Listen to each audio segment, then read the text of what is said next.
misión, Tetze Torah, ki misión, Tetze Torah, Udavar Adonai, mi Yerushalayim, Baruch Shenatan, Torah, Torah, Baruch Shenatan, Torah, Torah, Leamo Israel, Kedushato, a través de Yeshua, palabra viva, la Torah ha sido escrita en nuestro corazón, por fe obedecemos y vivimos su ley.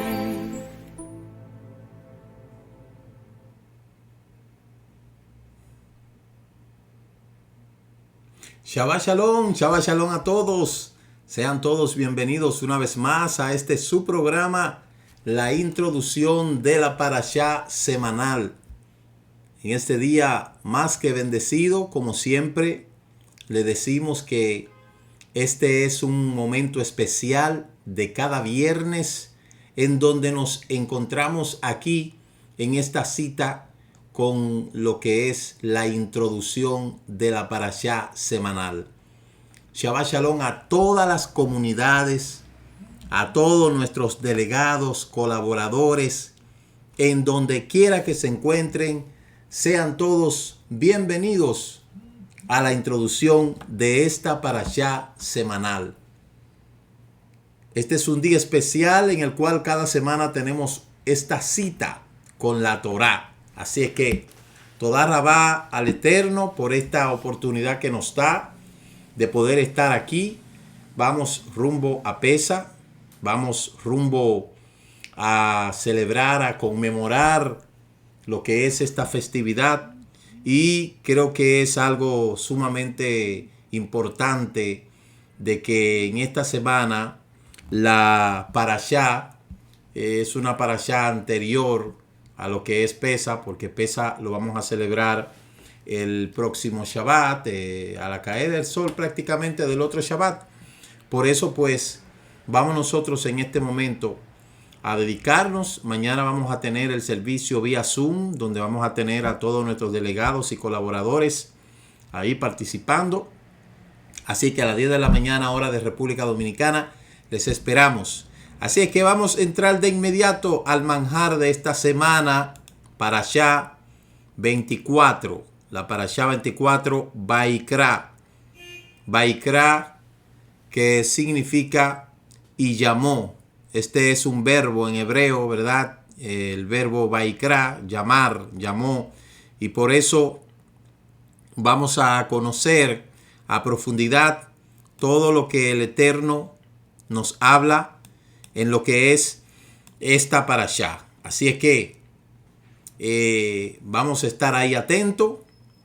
Usted puede ver en dónde está la porción de esta semana. Vayikra, capítulo 1, mal traducido como Levítico, capítulo 1, desde el verso 1 hasta el capítulo 5, verso 26. Vamos a recitar una plegaria para así iniciar. Baruch atah Adonai Eloheinu melech haolam asher kidishanu bemitzvotav v'tzidbanu al divrei Torah. Bendito seas tú, eterno Elohim, soberano Rey del universo, que nos has santificado con tus mandamientos y nos ha dado tu Torah, una Torah de verdad, una Torah emet, por los méritos de nuestro Mashiach Yeshua. Amén y amén. Parashá 24, como declara el mismo libro, siempre le decimos que el libro siempre resalta el nombre de la parashá en el primer versículo. La saliyá de la Torá, toda esta semana la hemos estado leyendo en bendición matutina, se la hemos estado dando. La primera aliyá comprende el capítulo 1, desde el verso 1 hasta el verso 13. Aliyá número 2, desde capítulo 1, desde el 14 hasta el capítulo 2, verso 6. Aliyá número 3, capítulo 2, desde el verso 7 hasta el verso 16. Aliyá número 4, desde el capítulo 3, desde el verso 1 hasta el verso 16. Aliyah número 5, capítulo 4, desde el verso 1 al 26. Aliyah número 6, desde el capítulo 4, verso 27, hasta el capítulo 5, verso 10. Aliyah número 7, capítulo 5, desde el verso 11 hasta el capítulo 6, verso 7. Capítulo se dice en hebreo perek, y versículo se dice pasú. Entonces ya ahí usted tiene lo que es la porción de la Torá. En la Haftará o la partidura tenemos el libro de Yeshayahu, capítulo 43, Isaías, capítulo 43, desde el verso 21 hasta el capítulo 44, verso 23. Significa y llamó. En este libro de Levítico, Vayikra, yo no sé por qué le pusieron Levítico. Porque de hecho, la palabra Levítico en sí no tiene un significado concreto. Porque podríamos decir que es un decorativo de Leví, ¿verdad? Pero de Leví porque Leví fue la tribu que se escogió para iniciar lo que son los sacrificios. Básicamente este libro habla de lo que son los sacrificios. Por eso se llama y llamó, no Levítico. Y nosotros vemos, por ejemplo, en el capítulo 7 de este libro, que lo vamos a ver la semana que entra, hay un resumen de los 6 tipos de sacrificio que aparecen en los 6 primeros capítulos de este libro. Cada capítulo presenta un sacrificio y por eso aquí la Torá está hablando de la oblación, de lo que es la ofrenda por el sacrificio del pecado, también de la consagración, de la ofrenda de la consagración y también la ofrenda de lo que es la ofrenda de Shalom. Existe una diferencia entre ofrenda, que es terumá, y sus distintos tipos. Por eso, la primera ofrenda que se habla es la ofrenda de ascensión, que eso lo podemos ver en el capítulo 1 del libro de Levítico, desde el verso 1 hasta el verso 17. Esa ofrenda de ascensión, la olá, se llama ofrenda de ascensión, olá. La segunda ofrenda o la segunda terumá se llama minjá, que tiene como un significado de oblación. Levítico capítulo 2, verso 1 al 16. La tercera terumá o ofrenda se llama jatá, que es un sacrificio por el pecado, capítulo 4, verso 1. La cuarta se llama ashán, que es un sacrificio de culpa, capítulo 5, verso 14.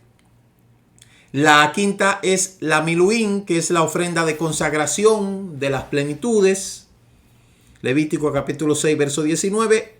Y la ofrenda número 6 se llama lamín, ofrenda de Shalom, Levítico capítulo 3, del 1 al 17. Entonces dicen algunos comentaristas que la olá y la minjá son hermanos, estas dos ofrendas. Y el jatá y ashán son hermanos. Y cuando hablamos de hermanos es porque son ofrendas por motivos muy similares y se parecen entre ellos. Nosotros sabemos que la palabra sacrificio en hebreo se dice korbanot. Así se dice también sacrificio. Y también a estas ofrendas se le puede llamar sacrificio o korbanot, que fueron establecidas en el Hamishbea, en lo que es verdad, en lo que es el Beit Hamishta. La ofrenda de olá, por ejemplo, el korbanot de olá, esa ofrenda enteramente se consumía por fuego en el Hamishbea. Es una ofrenda que se ponía sobre el altar. Y esa ofrenda de minjá es una ofrenda de lealtad, de obsequio, a diferencia de los otros korbanot. La ofrenda de lamín es una ofrenda de shalom, que era un medio para agradecer al Eterno en ocasiones de regocijo. También ahí es donde se menciona el Corbanot de Todá, la ofrenda de gracia, de agradecimiento, que en la Parashá Sat, la Parashá 26, ahí se puede hablar de eso. La Hatá, que es una ofrenda por el pecado, que es una expiación de cientos de pecados cometidos sin intención por el individuo, inclusive el Cohen Agadol, es la ofrenda que se ofrecía en Yom Kippur. También el rey hacía uso de esa ofrenda, el Sanedrín, la Suprema Corte, y en su totalidad comprende también las prohibiciones punibles con karet, cuando son transgredidas intencionalmente, por ejemplo, comer hamet en Pesa o realizar una melajá, un trabajo en Shabbat, se ofrecía entonces esa ofrenda de hatá. Luego tenemos el corbán, que es un tipo de ofrenda por el pecado que varía de acuerdo con la riqueza del pecador y era requerido por las siguientes transgresiones. Por ejemplo, jurar en falso, que uno no ha visto ni oído, con evidencia necesaria para un testimonio. La persona tenía que ofrecer una ofrenda de este tipo, lo que es la ofrenda de hatá. Luego también, si al entrar al Beit Hamishta a comer cosas kedushin, también está en estado de tumá, de impureza, tenía que ofrecer también esa ofrenda. Igual, cuando se dejaba de cumplir una promesa, también se ofrecía esa ofrenda. Estamos hablando de la ofrenda de hatá, que es una ofrenda por el pecado. Y ahí están los distintos tipos de transgresiones. Luego en lo que es el corbán de Ashán o la ofrenda de Ashán, que era por la culpa, se ofrecía como parte de la penitencia requerida en ciertos de actos impropios, como por ejemplo el uso no intencional de una propiedad apartada para el Eterno. Una persona que daba una propiedad para el Eterno y entonces hacía uso de eso, tenía que ofrecer una ofrenda de Ashán. También retener una propiedad a través de un falso juramento. Siempre han existido personas que se han querido adueñar de la riqueza de los demás. Eso no es desde ahora. Eso existe desde que el hermano de Abel lo asesinó. Eso viene desde ahí. Siempre ha existido personas que quieren adueñarse de lo que no es de ellos. Y ese asunto que hay en el corazón de cada persona, de querer siempre ir tras lo ajeno, eso es algo que si en este tiempo se requiriera de tener que dar una ofrenda por este tipo de casos, entonces mucha gente siempre debería de estar en el Hamishbea ofreciendo un tipo de sacrificio. ¿Por qué? Porque nosotros vemos que la avaricia, la envidia, la ambición, el querer lo del otro, eso es una cosa terrible que pasa no tan solamente en este tiempo, sino en todos los tiempos. De cierta manera, lo que le pasó a Abel fue que Abel, siendo quizás el menor, pudo dar más de lo que su hermano mayor tenía. Y el problema de Caín y Abel radica en sus naturalezas. La naturaleza de Caín era una naturaleza impía, tacaña, una naturaleza totalmente materialista, poco desprendida. Sin embargo, Abel era una persona que a lo mejor no tenía más que lo que tenía Caín, pero ofreció más de lo que pudo ofrecer. ¿Por qué fue que el Eterno rechazó la ofrenda de Caín? Porque Caín pudo honrar mejor al Eterno y no lo hizo. Eso pasa en todas las épocas. En todos los tiempos vamos a ver gentes que sí pueden honrar al Eterno y no lo hacen. Y al final pasa toda su vida, se van de este mundo y solamente queda un nombre allí en una lápida en el cementerio. Y luego lo que viene en el Olam Abba, eso no lo sabemos. Pero ciertamente el Eterno se acuerda de aquellos que le honran. Mas aquellos que no le honran, dice el Eterno, no agradará su alma. Entonces esta parashá habla de que él llamó a Moshe y Elohim habló con él desde el encuentro, diciendo, eso es lo que dice el capítulo 1, verso 1 del libro de Levítico. Y llamó a Moshe, él llamó a Moshe, quien Elohim llamó a Moshe y habló con él desde la tienda del encuentro. Entonces, el verbo es Vaikra, en hebreo, Vaikra, que si lee ese texto en hebreo original, se puede ver que esta palabra está escrita con una letra Aleph minúscula. Y esto hace que la palabra que parezca superficialmente una palabra distinta a Vaikar significa encuentro al azar. Entonces, ambas palabras suelen ser asociadas en la Torá con la profecía, solo que la palabra Vaikar se utiliza específicamente para referirse a la idea opuesta al de llamar, con la intención es retratar la experiencia profética descrita como un mero encuentro casual.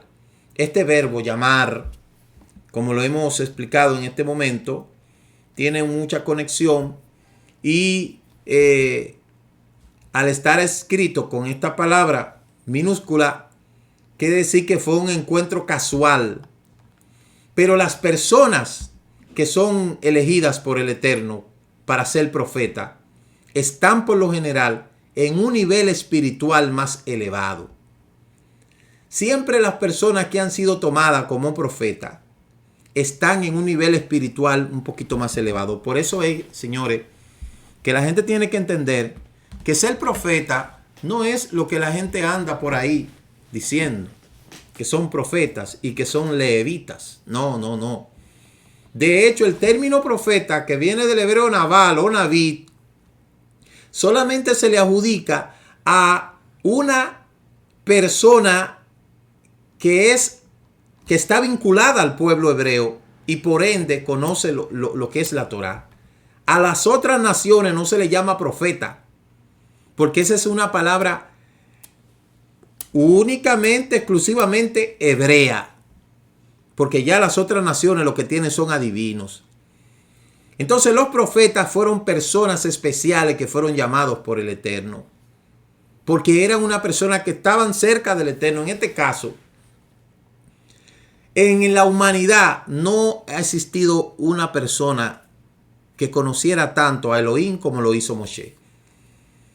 Por eso Moshe fue un gran profeta. Fue un hombre que habló con Elohim, que conoció a Elohim de verdad. Quisiéramos nosotros conocer a esa profundidad, esa anchura, profundidad, la magnitud en que Moshe conoció al Eterno, que nosotros pudiéramos tener esa experiencia.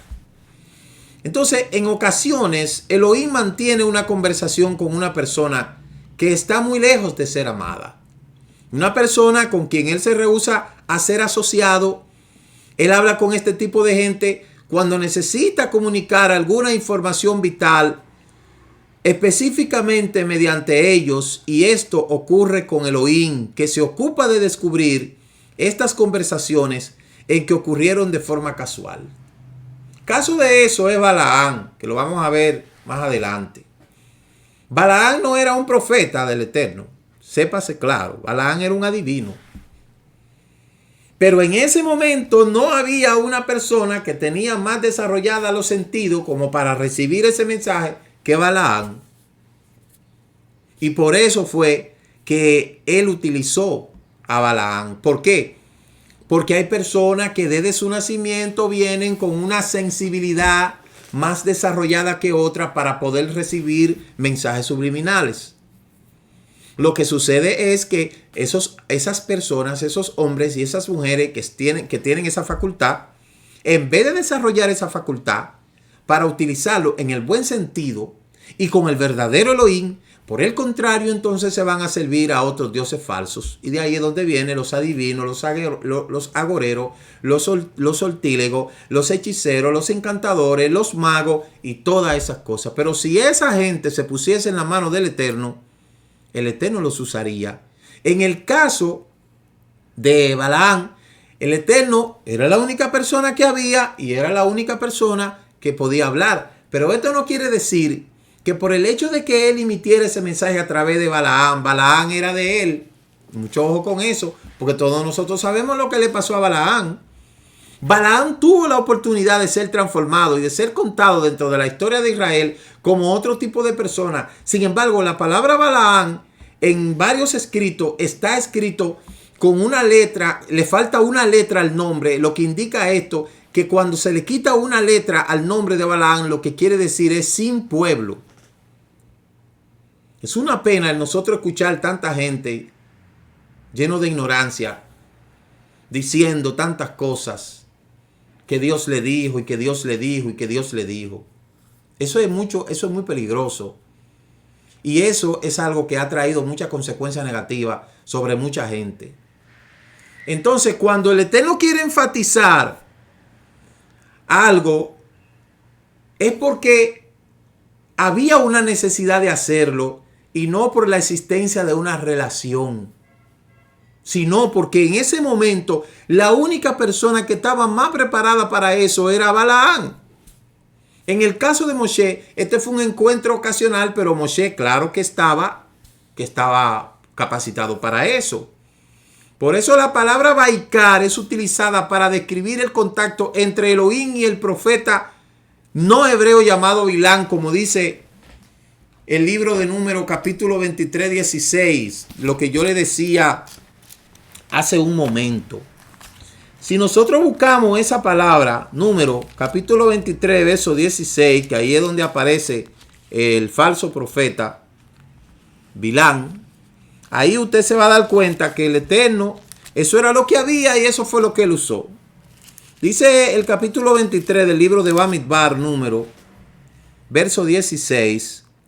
Y el Eterno salió al encuentro de Balaam y puso palabra en su boca y le dijo: vuelve a Balaam y dile así. Y vino a él, y he aquí que él estaba junto al holocausto y con él los príncipes de Moab. Y le dijo Balaam: ¿Qué te ha dicho Hashem?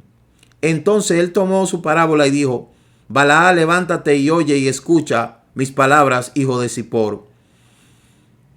Elohim no es hombre para que mienta, ni hijo de hombre para que se arrepienta. Él dijo y no hará, habló y no ejecutará. He aquí que he decidido orden de bendecir. Él dio bendición y no podré revocarla. Y ahí Balaam le narra a Bilán la situación. A veces nosotros vemos que nuestro pueblo se ha acostumbrado a decir: fulano de tal es un hombre que Dios lo usa mucho y Dios esto y Dios lo otro. Pero el comportamiento de esa persona no va muy acorde con lo que dice. Entonces, ¿qué podemos concluir con esto? El Eterno puede usar un vaso, pero eso no garantiza al vaso de que se salve. Mucho ojo con esto. Hablando en términos de lo que es el contexto de esa conversación con Moshe, claramente era amado por Elohim. Y la implicancia que conlleva a la pequeña Aleph es falsa e inapropiada.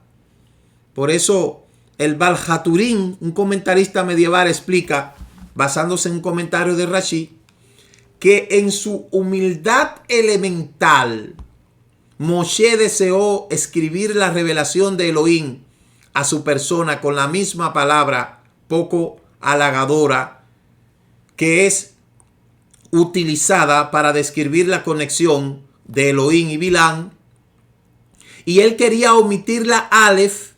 Elohim insistió en que escribiese la Aleph. Él quería enfatizar que su llamado a Moshe no había sido por azar, había sido emitido voluntariamente y la expresión de un profundo efecto, demasiado humilde como para hacer esto sinceramente, Moshe insertó la pequeña letra Aleph. Es decir, que a pesar de la humildad, que es una característica que hace a la persona admirable, su expresión en esta instancia pareciera ser totalmente inapropiada. Pero el llamado a Moshe no fue emitido a él a un título personal, sino como un representante del pueblo hebreo. Y este mismo humilde Moshe peleó con un león cuando Elohim amenazó con retirar su conexión especial con el pueblo hebreo y con él mismo, por ejemplo, como su representante. Claramente él le dijo, acuérdese en la parashá pasada, como se sabrá que he hallado gracia ante tus ojos, yo y tu pueblo, para aquellos que dicen que estamos en tiempo de la gracia. Éxodo 33:16 dice Moshe, si yo he hallado gracia ante tus ojos, a menos que tú nos acompañes y yo y tu pueblo nos distingamos de entre todos los pueblos sobre la faz de la tierra. Es decir, Moshe sabía que él había hallado gracia ante los ojos del Eterno. De modo que esa mentira de que hoy estamos viviendo en la gracia, eso es falso. Eso es falso. Siempre ha existido gracia. Por eso Rashi interpreta que este pasaje es como una súplica de que se relacione con los profetas hebreos de manera especial. Los profetas hebreos deben de ser tratados con efecto especial como representantes de la nación, sin importar cuáles sean sus méritos personales. El rango de ser profeta no era algo para cualquier persona. No es lo que dice la gente hoy en día, el profeta. Ser profeta en el pueblo de Israel era un oficio. Era un oficio. Inclusive había escuelas de formación de profetas. Esa cantidad de charlatanes que andan por ahí diciendo que son profetas, serán profetas, pero no del Dios de Israel.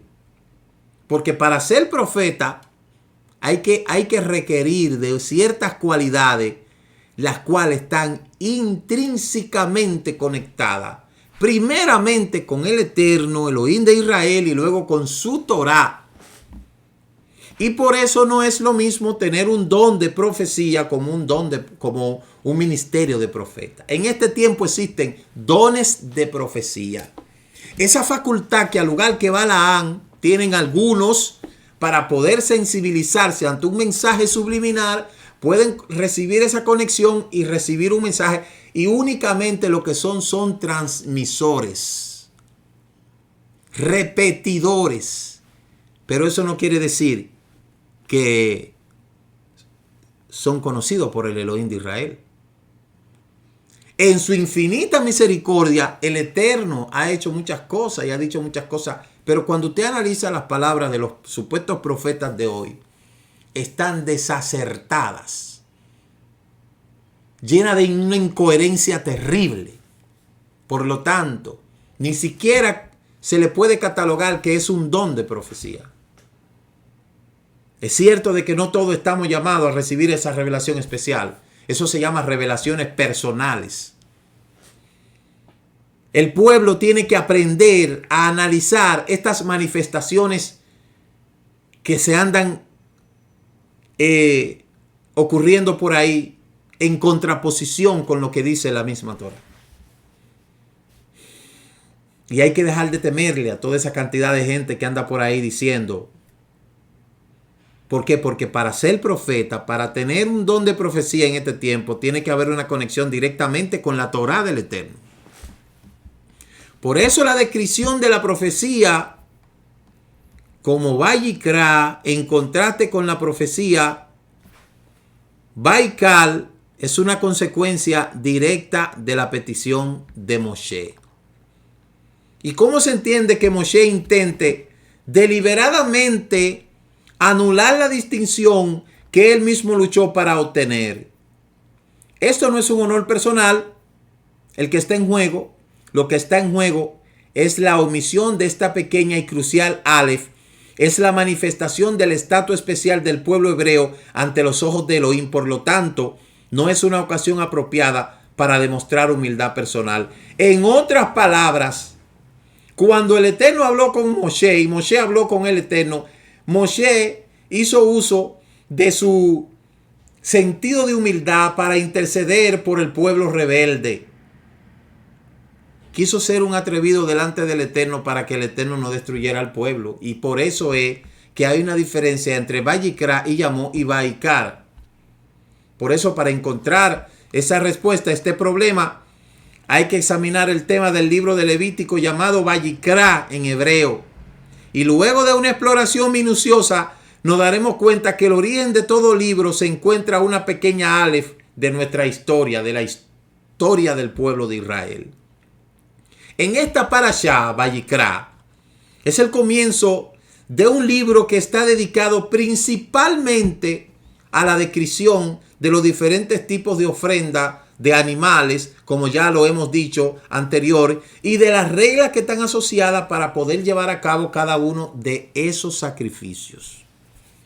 Los objetivos de los sacrificios es obviamente la sustitución y la remisión de pecado. Por eso estas dos palabras, sustitución y remisión. Para poder desarrollar eso como intermediario entre el hombre y el Eterno, no puede ser cualquier persona.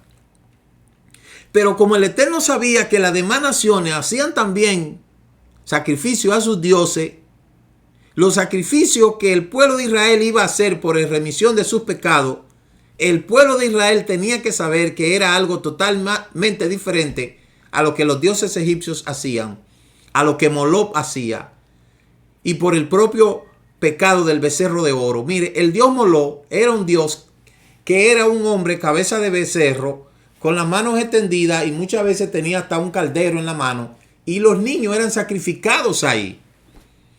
Esos pueblos caldeos babilónicos eran terribles con eso. Sacrificaban sus hijos a Moloch, que fue la gran lucha del Eterno contra Israel.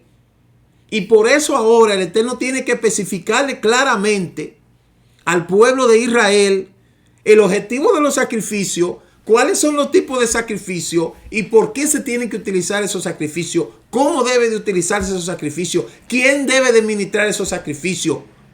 Y todo eso amerita una explicación bien explícita, y es lo que el libro de Vayikra comienza a exponer. A la mente moderna le es difícil con la idea de realizar sacrificio a Elohim. ¿Cómo va a ser que un Dios exija sacrificio? Sin embargo, si usted se da cuenta de algo, los dioses falsos tienen su propio nombre hasta el día de hoy. Baal sigue siendo Baal hasta el día de hoy. Moloch sigue siendo Moloch hasta el día de hoy. Entonces nosotros no podemos dejar de considerar que los ceremoniosos de los sacrificios de los animales como algo barbárico, una práctica que pertenece a una época más primitiva.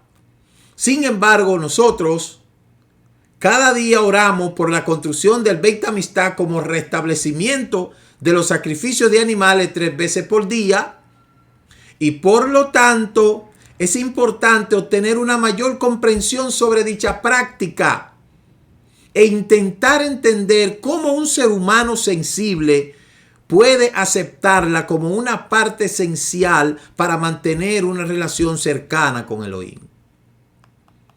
La tradición nos enseña que una persona tiene dos almas. Tiene un Nefesh Ha-Elohim, una alma divina, y un Nefesh Ha-Behemit, que literalmente es una alma animal. Yeser Hara, Yeser Hatot, que luego es la interpretación de esas dos cosas. El alma animal está pegada a la sangre y sirve como la fuente de la energía de la vida. Es la cualidad a la cual nos referimos, la fuerza vital. Elohim la estableció en la Torá.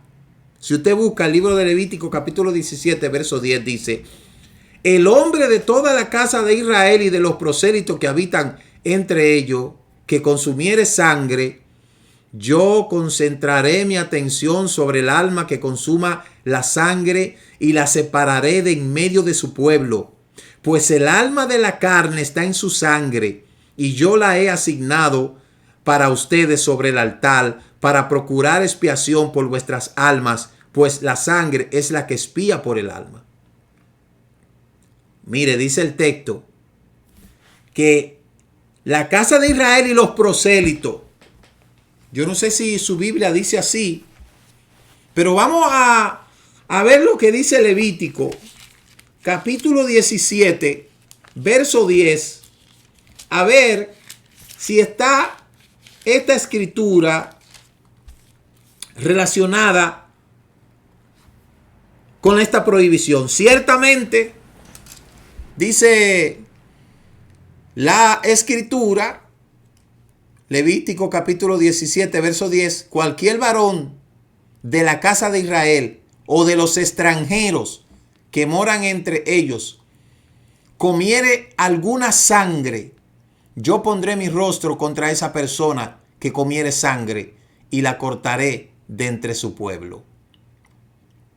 Si nosotros buscamos Génesis capítulo 9, verso 4, se le dijo a Noá, usted no puede comer sangre de animal. Si nosotros buscamos otros capítulos, se van a dar cuenta esta prohibición que aparece en más de 10 ocasiones en la Torá. De modo que hasta esta altura de juego, el que sigue comiendo sangre de animal es una persona que automáticamente está cortada de la salvación. Y si aquel que me está escuchando sigue haciendo eso por ignorancia, deje de comer sangre de animal. Deje de comer sangre de animal. Absténgase de seguir comiendo sangre de animal. ¿Y cuáles son los alimentos que contienen sangre de animal? La morcilla y otros alimentos que tienen sangre de animal que se lo comen. Entonces, esto es algo que por eso es que hay tantas enfermedades. Porque cuando se come sangre de animal, la sangre del animal pasa al intestino del hombre y muchas veces esta sangre no puede ser digerida y pasa al torrente sanguíneo o específicamente a las venas y luego eso pasa a las arterias. Y de ahí es donde se mezcla el ADN del hombre con el ADN del animal y por eso es que vienen muchas enfermedades a través de los siglos y eso va de generación en generación. De modo que yo le puedo decir a usted que yo no sé si a usted le dijeron que se podía comer sangre, pero es una abominación comer sangre y usted no debe de seguir comiendo sangre si lo está haciendo. ¿Por qué? Porque precisamente la parte del animal del hombre, esa alma animal, se sustenta de sangre. Entonces no se puede comer sangre. El español no es un lenguaje espiritual como la mayoría de los demás lenguajes. Le falta el vocabulario necesario para diferenciar entre las partes del alma. Por eso es que hay palabras en hebreo que no se pueden traducir al español, porque es difícil. No hay una palabra receptiva que se pueda interpretar eso. Una alma es simplemente un alma, pero esto no es así en el hebreo, que es el lenguaje de la Torá, el cual es muy rico en palabras para describir los fenómenos espirituales. Por ejemplo, ¿cuáles son los niveles del alma? De acuerdo a la tradición, el alma divina tiene varios niveles. Esta opinión que estamos hablando ahora está en el cuarto nivel de interpretación.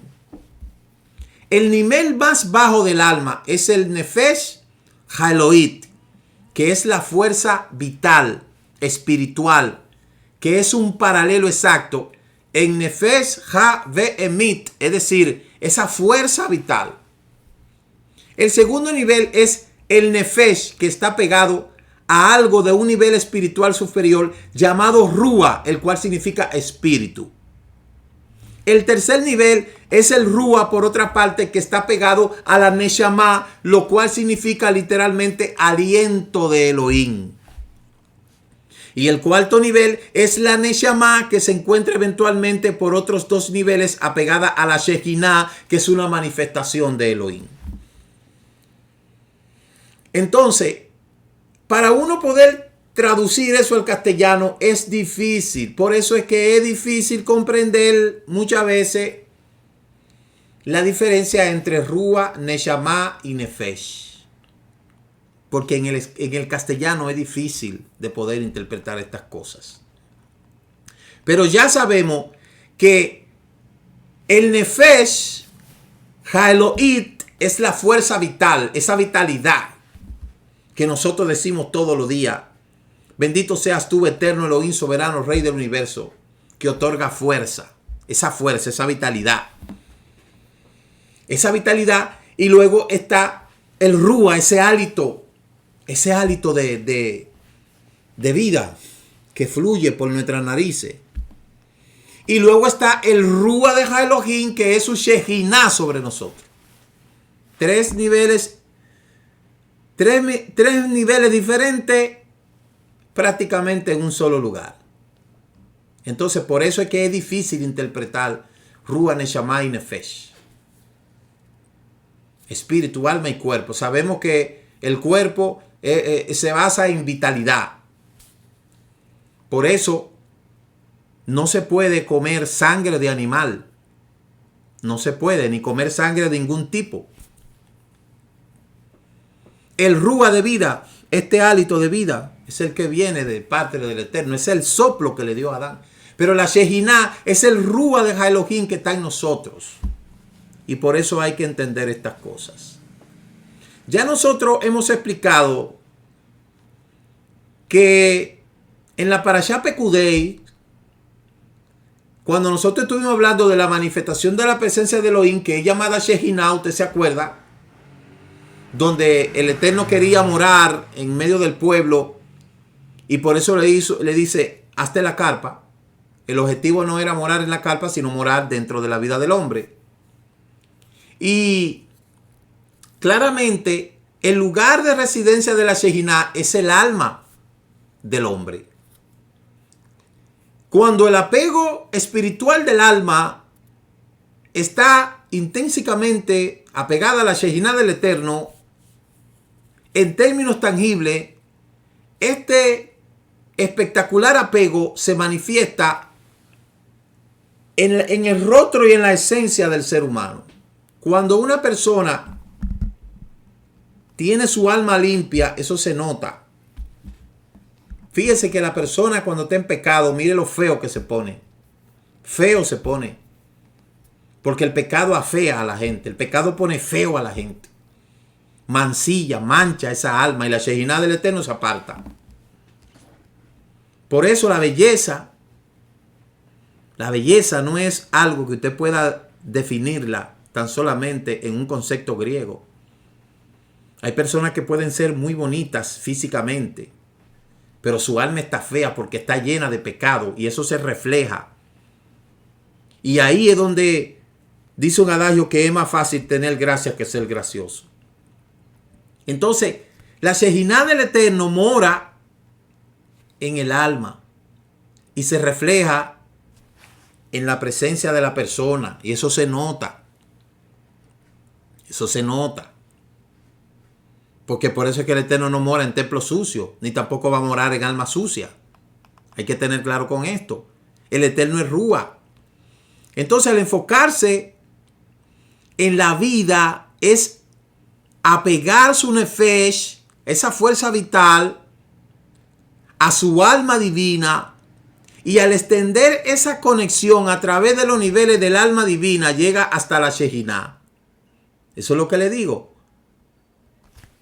Nosotros trabajamos en Kedushá, tenemos nuestra vida apartada de las transgresiones, por lo tanto la Shekinah del Eterno está sobre nuestra vida. El hombre tiene esa capacidad de conectar con el mundo físico, de lo cual su alma animal es la máxima expresión. Por eso, cuando se comunica de esta manera con la Shejinah de Elohim, esta complejidad le provee a la Shejinah una autopista para que se conecte con el mundo físico. Por eso es que el único ser en la tierra que puede conectarse entre dos dimensiones es el hombre. El hombre en este cuerpo terrenal se puede conectar con una dimensión espiritual a través de la tefiló. Por eso la tefiló evita como un sacrificio, donde nosotros mismos nos damos en sacrificio vivo a nuestro servicio racional. Nuestra dimensión entre la nefesh, nuestra neshama, se traspola a lo que es la Shejinah del Eterno o viceversa, debido a la conexión que hace la tefilá. Sin tefilá no hay conexión con el Eterno, definitivamente, porque es la autovía, es la autopista que te conecta con el Eterno. La Shejinah puede utilizar esta autopista para hacer que la presencia de Elohim se manifieste en nuestro mundo. Por eso cuando nosotros apegamos nuestra nefesh y entendemos esa conexión en los distintos niveles, nuestra fuerza vital no solo es una expresión de nefesh, sino que también es la esencia concentrada en el mundo físico.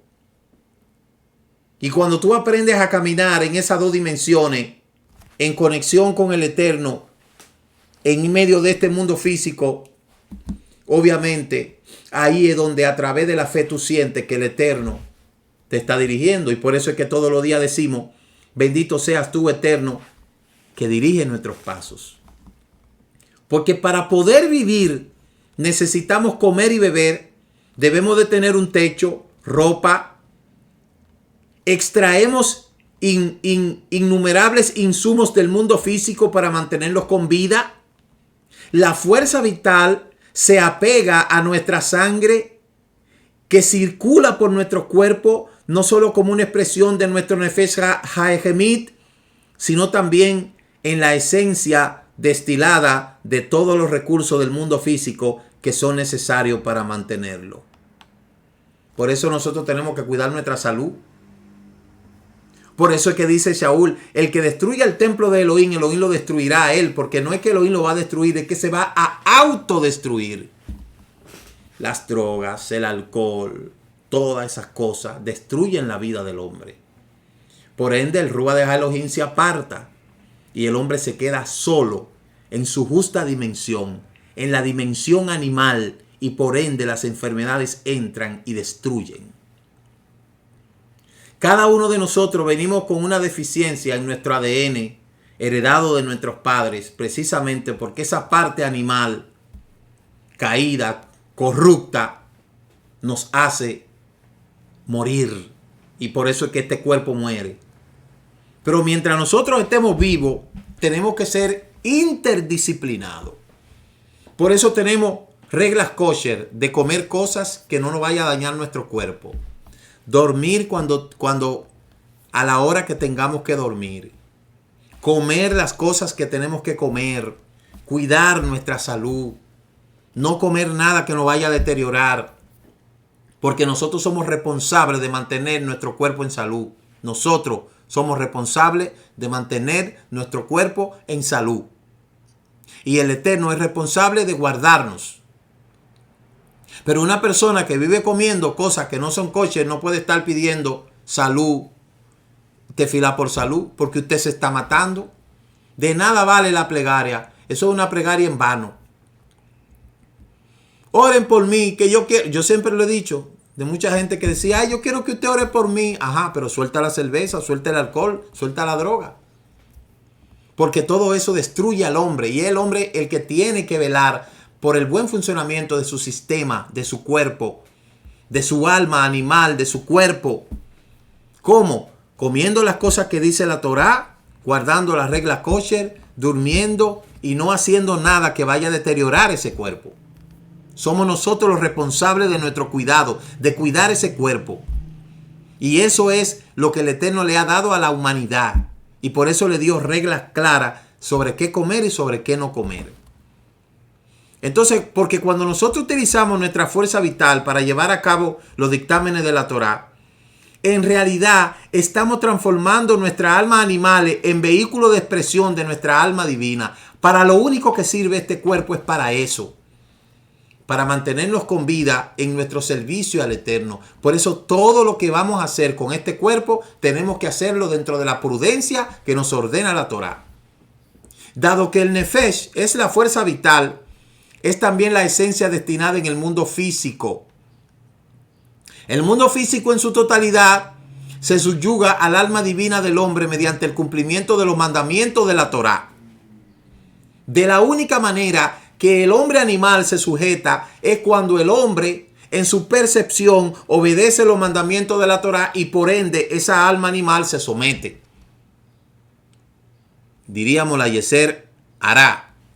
Se somete solo cuando la Yeser aptó está más fuerte. La subyugación de la porción animal del hombre ante su parte divina es el fenómeno que une las distintas partes del alma unas con otras. Porque lo que ahora podemos apreciar, por lo que es necesario respetar los mandamientos, si deseamos que la Shejiná sea una presencia en el mundo físico. Para nosotros poder ver la Shejiná del Eterno en nuestra vida, tenemos que tener un acondicionamiento. ¿Usted cree que la Shejiná del Eterno va a habitar en un cuerpo que mete drogas, que come animales impuros, que no guarda los mandamientos kashrut? ¿Usted cree que el Eterno, la Shejiná del Eterno va a habitar ahí? No va a habitar ahí. Y por más limpieza física que se haga a través del ayuno, tiene una limpieza física, pero no una limpieza espiritual. Esa es la diferencia entre pasar hambre y hacer ayuno. Una gente que hace ayuno para poder purificar su yeser hará, es una persona que tiene que estar consagrada a la Torá. De lo contrario, está pasando hambre. Todos esos ayunos que se hacen por ahí no sirven, solamente en el aspecto espiritual no sirven. Pueden sensibilizar vamos a decir, su intención espiritual, la pueden sensibilizar. Pero de nada va a servir esa sensibilidad espiritual si no están conectados a una fuente verdadera. Lo demás de ahí va a sensibilizar su espíritu, claro. Va a sensibilizar esos elementos como la bondad, como la misericordia, todo eso. Fíjese que cuando el hombre está enfermo, está sensible. Es como cuando la persona está vieja, en la vejez, se ponen sensibles, lloran, hacen muchísimas cosas como si fueran de niños porque está sensible, ese cuerpo está sensible.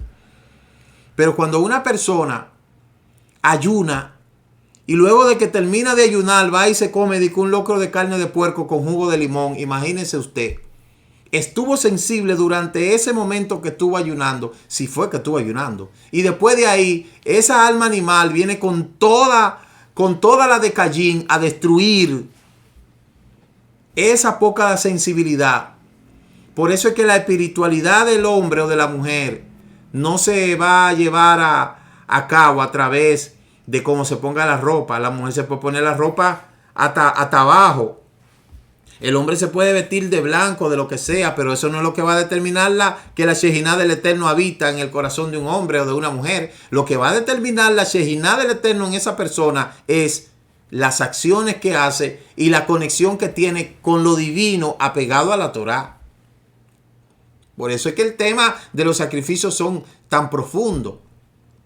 Entonces, cuando la nefesh comienza a fundirse con lo que es el Rúa de Elohim, entonces ahí el nivel se comienza a elevar. Mire, si mucha gente no se sensibiliza con el ayuno, ¿por qué tenemos que hacer un ayuno de Yom Kippur?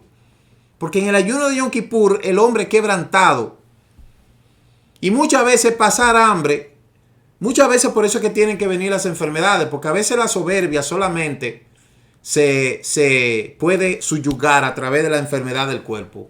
Porque cuando se enferma el cuerpo se doblega el espíritu. Todo usted ve que es guapo, que a la hora que se enferma se pone, porque es que es el único medio para subyugar ese espíritu. Ese hombre animal se subyuga.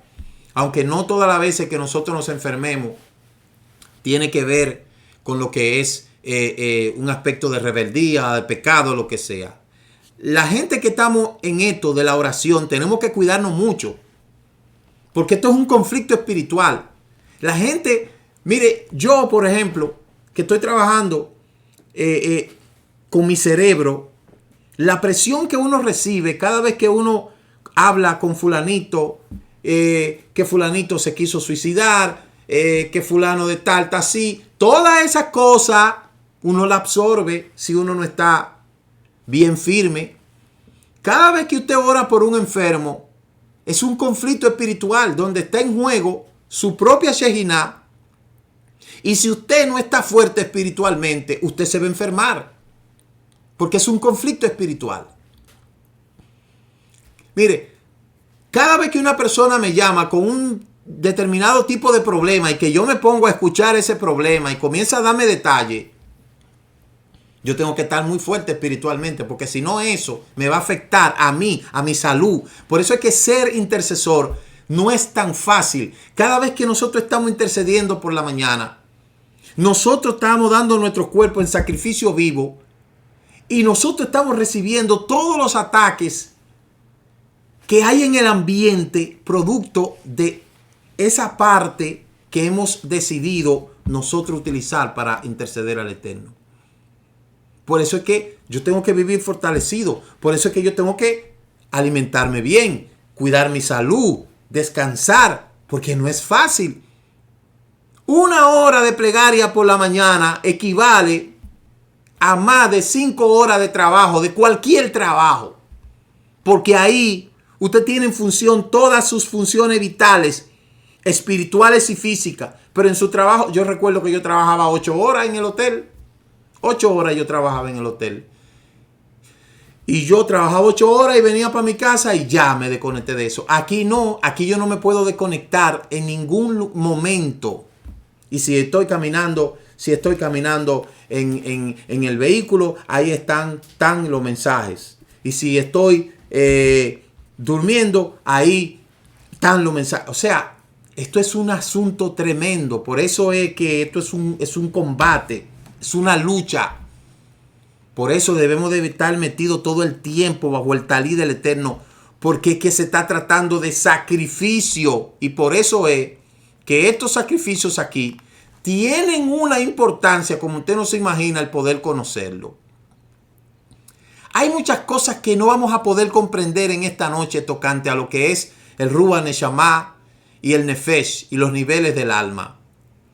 Y por eso es que lo que estamos tratando nosotros de demostrar o de aclarar en este sentido, que el rol de los sacrificios de los animales, la fuerza vital del sacrificio animal, que es un pariente cercano al animal, al alma humana, la cual alberga la energía vital humana. Cuando una persona compra un sacrificio, la fuerza vital del animal se transforma en una expresión de la fuerza vital de su propietario. Por eso ahí viene la sustitución. El dinero que él gastó en la compra fue adquirido mediante trabajo duro y esfuerzo que generó su propia fuerza vital.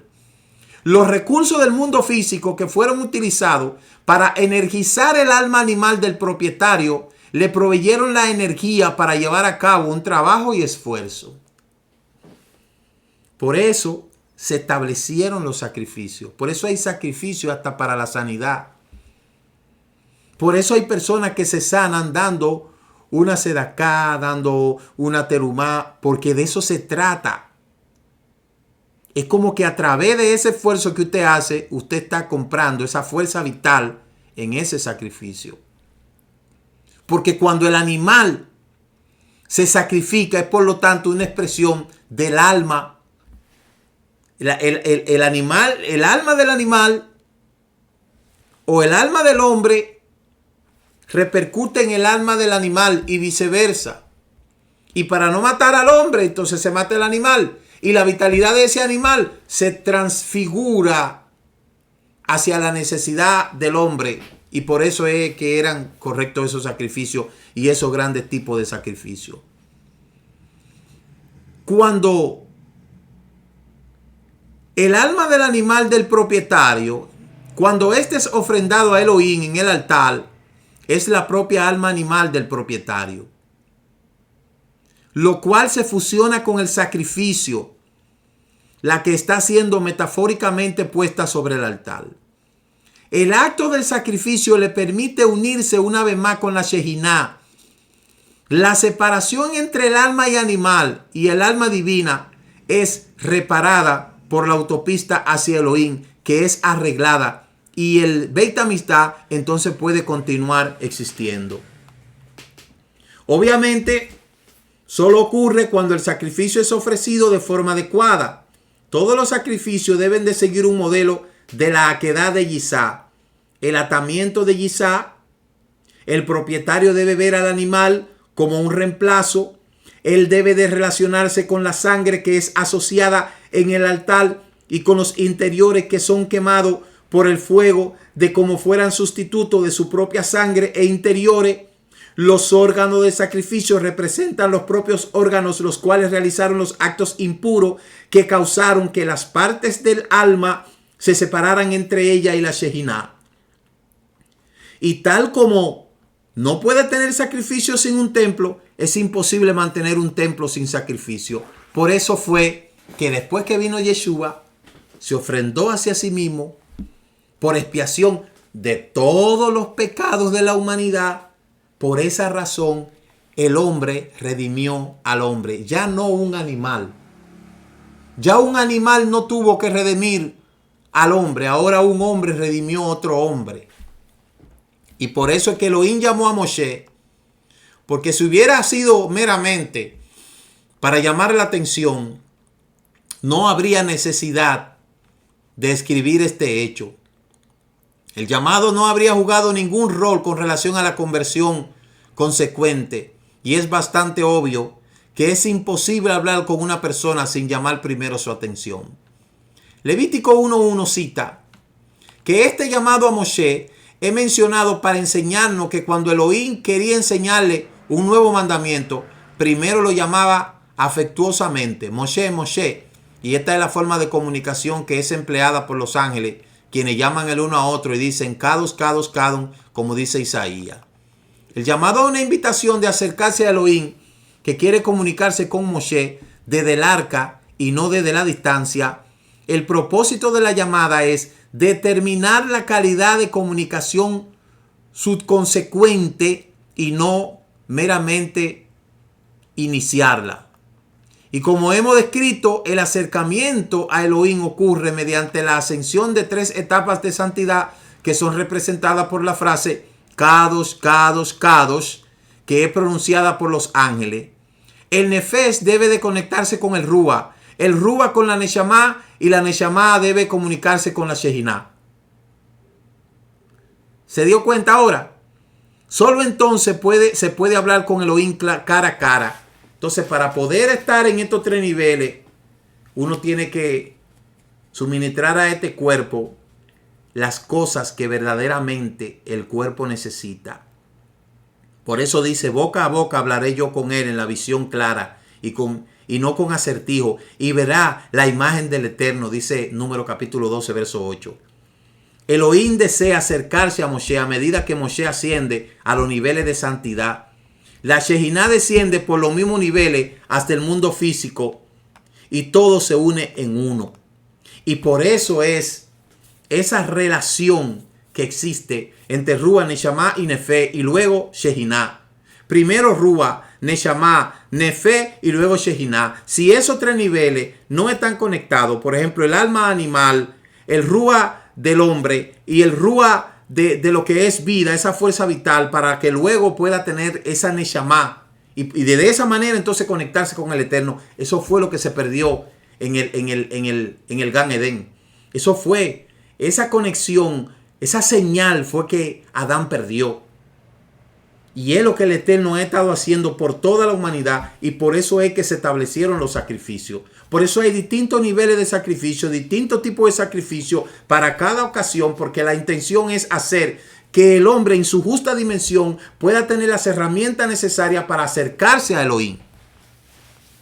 Y por eso es que se establecen los sacrificios. Por eso mañana vamos nosotros a descubrir la importancia de estos sacrificios, los niveles, el rango que tienen cada uno, o más bien el alcance que tiene cada uno, porque si cada uno de estos sacrificios no tuviera un alcance, entonces no existiera la necesidad de poder tener tantos sacrificios. Y eso, para eso fueron establecidos los sacrificios. De modo que yo en esta explicación, en esta introducción, le quise hacer un desglose de por qué el Eterno es tan exigente con los sacrificios, y por qué es necesario el Beit Hamikdash, y por qué se está pidiendo que se restaure el Beit Hamikdash. Amén.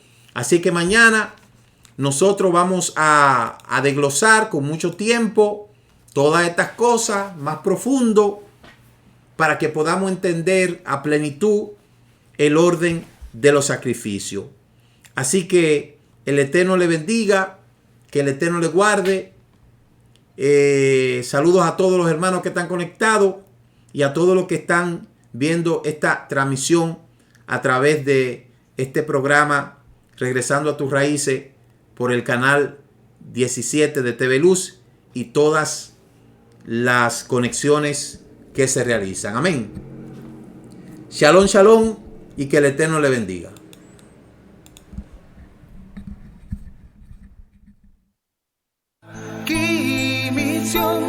Tetse Torah, ki mitzyon tetse Torah, udavar Adonai mi Yerushalayim, Baruch shenatam Torah, Torah, Baruch shenatam Torah, Torah, leamo Israel bikedushato. A través de Yeshua, palabra viva, la Torah ha sido escrita en nuestro corazón. Por fe obedecemos y vivimos su